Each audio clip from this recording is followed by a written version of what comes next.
Cuando estudiaba en la universidad lo hacía en el turno de la mañana y como casi siempre llegaba temprano, me hice la costumbre de desayunar en una jardinera de la entrada y diario veía llegar a la gente rumbo a sus salones. Era un mar de gente y yo ubicaba a ciertas personas que eran muy peculiares, pero un día vi a alguien que me dejó sin palabras. Vi que llegó una chava con un cuerpo muy atractivo, pero por más que quise verle la cara, no pude. Empecé a verla muy seguido, pero jamás le veía la cara, ya sea porque cuando entraba había mucha gente o tenía lentes de sol o el pelo le tapaba la cara. Así pasaban unas semanas y un día me tocó exponer en clase y me fui con ropa formal y no lo sé, pero sentí la necesidad de conocerla y pensé que cuando la vi al llegar me le presentaba, acá, yo bien galán y bien vestido. Y cuando la vi, me arrimé, me llevé el susto de mi vida. Veo que entra a la escuela y se encamina a su edificio y cuando la alcanzo la tomo del hombro. Ella se da la vuelta y veo que no tiene rostro. Y no solo eso, el rostro estaba borroso. Lo más fácil que puedo explicarlo es como cuando ves una foto barrida. Así se le veía la cara a la chava. Su pelo, su cuerpo, todo estaba normal, pero simplemente no le veía la cara. Eso me sacó un susto, me eché para atrás y me retiré pensando que a lo mejor estaba medio nervioso y la vi mal. Pasaron los días y ya no la vi, pero recuerdo perfecto que un lunes estaba en la entrada y la vi llegar y no había fallo, la tenía de frente y de nuevo le vi la cara borrosa y me quedé sorprendido viéndola fijamente que veo que ahora ella se dirige directamente a mí.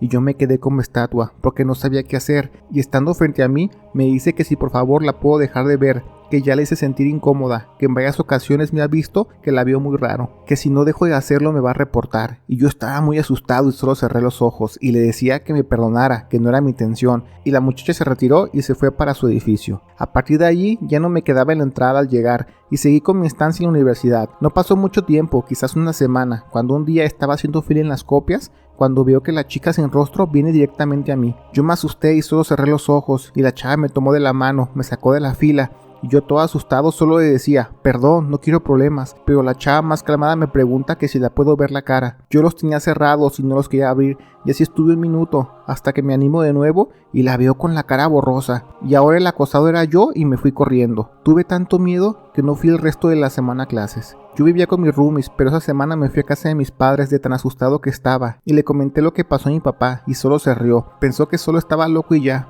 Pero a mi mamá siempre le gustó esas zonas espirituales, me soltó un montón de cosas, como que a lo mejor era un ánima y sabrá Dios qué tantas cosas. Para esto ya estábamos acabando el semestre y a mí ya me urgía acabarlo para cambiar el horario de mis materias a la tarde y ya no ver a la chica. Pasaron los días y un día estaba en una jardinera acostado porque no tuve unas clases y estaba bien dormido cuando siento que alguien me agita el hombro y cuando despierto veo que es la chica sin cara y me quise ir corriendo de allí, pero las piernas ni me respondieron. Porque se los juro que yo ya estaba nada del colapso nervioso por ella. Me dice que me calme, que no corra, que no va a hacer nada, que solo quiere hablar, que tiene muchas dudas. Yo sin abrir los ojos traté de contestarle con la mayor calma posible. Y ella me preguntó que si yo también no puedo verle la cara y le dije que sí vio que tiene cabeza pero su cara es borrosa y ella me comenta que desde cuándo pasó eso. Le dije que hace unas semanas que al principio cosas le tapaban el rostro y no fue hasta que le hablé aquel día que al verla me fui corriendo.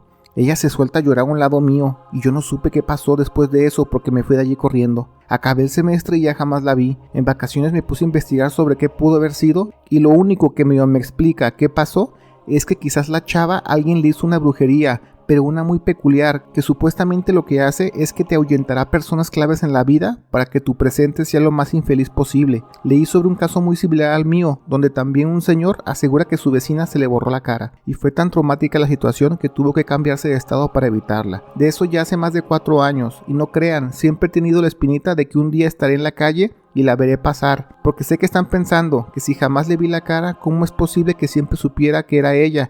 Y pues la neta no sé cómo explicarlo, simplemente lo sabía. Algo me decía que siempre era ella, como si la conociera de toda la vida.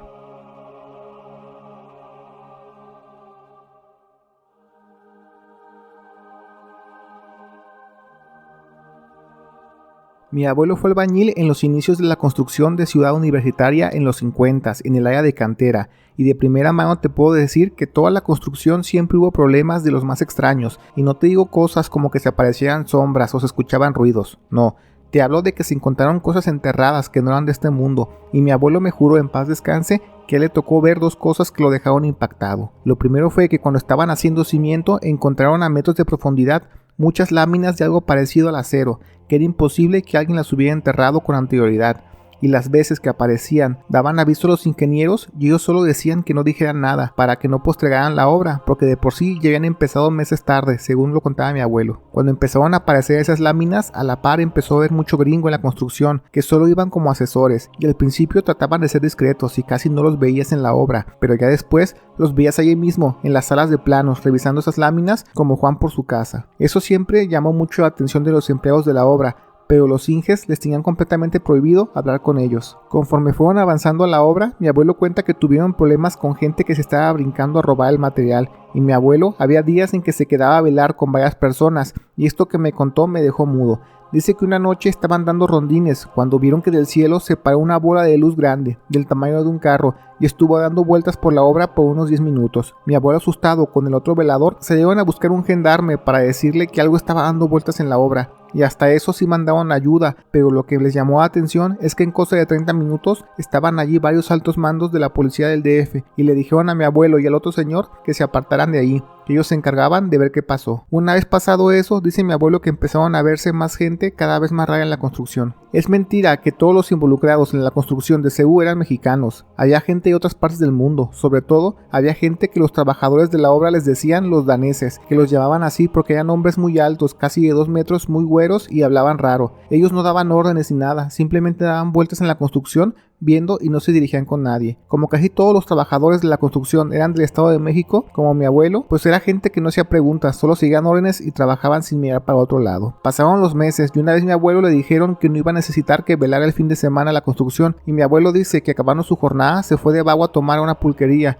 y cuando acabó de tomar no tenía dónde ir. Se le hizo fácil ir a la obra a dormir al cuarto donde se quedaba, y cuando entró por las lomas donde dejaban los motes de arena, vio como donde estaban construyendo el estadio había gente haciendo como un ritual, y mi abuelo afirma que no todos eran humanos, que había personas chiquitas que brillaban y estaban con ellos. Te estoy hablando que eso fue en los años 50, por eso que así que digas que mi abuelo ya sabía sobre la existencia de extraterrestres lo dudo mucho. Mi abuelo pensó que esas cosas eran cosas del diablo, por la forma que estaban reunidos como haciendo un ritual, y a partir de allí dice que ya jamás se volvió a parar en la obra y se regresó a Estado de México. Por eso ahora que escucho historias sobre que en los lugares con mucha gente como escuelas o estadios tienen un poder de congregar mucha energía y algo o alguien lo usa, no me parece tan descabellado. Si no me creen, busquen el caso Xitle en la ciudad universitaria y verán que lo que me contó mi abuelo cuando construyeron CU no suena tan descabellado. México tiene las mejores historias paranormales, eso ya nos quedó claro, pero también tenemos las mejores historias de fiesta, y aquí también se las contaremos. Sigue nuestra nueva cuenta, México Embriagable,